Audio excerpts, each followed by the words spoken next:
Hey, what's up mga boss? Ngayong araw na to mga boss, meron na naman tayo ditong i-review. At the same time, i-unbox natin.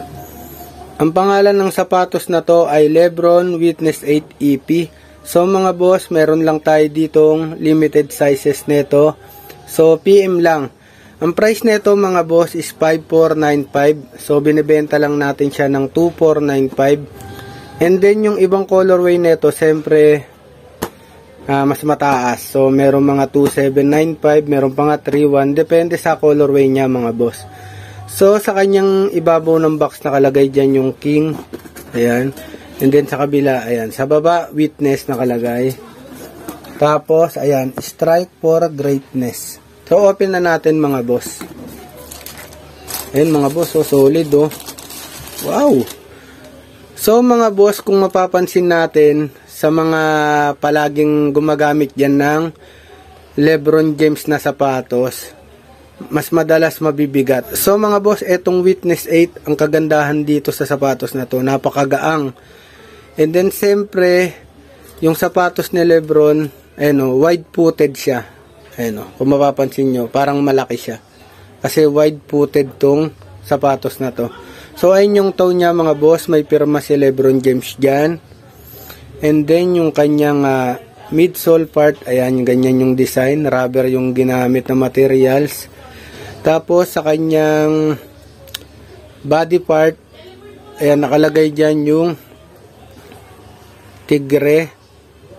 And then eto mga boss, knit mesh to, etong materials na ginamit dito, ayan, knit mesh.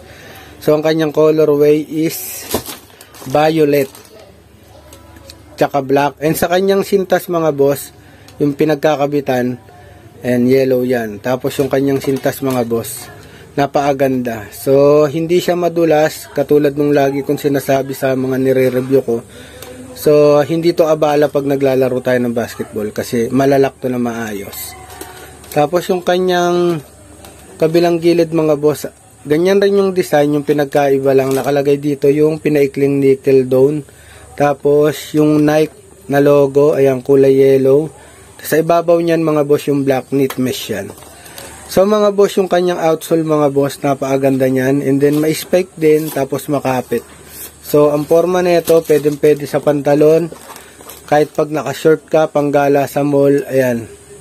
Yung kanyang insole mga boss, plain lang, tapos malambot siya. So hindi may stress yung paa natin kahit napakatagal na natin tong suot.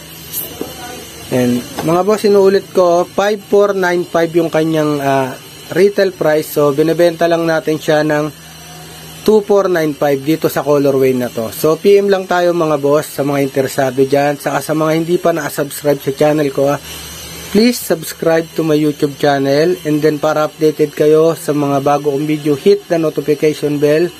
And then papalo na rin mga boss ng aking page, John Gatsol din, para updated kayo sa mga pinopost ko at mga binibenta nating sapatos.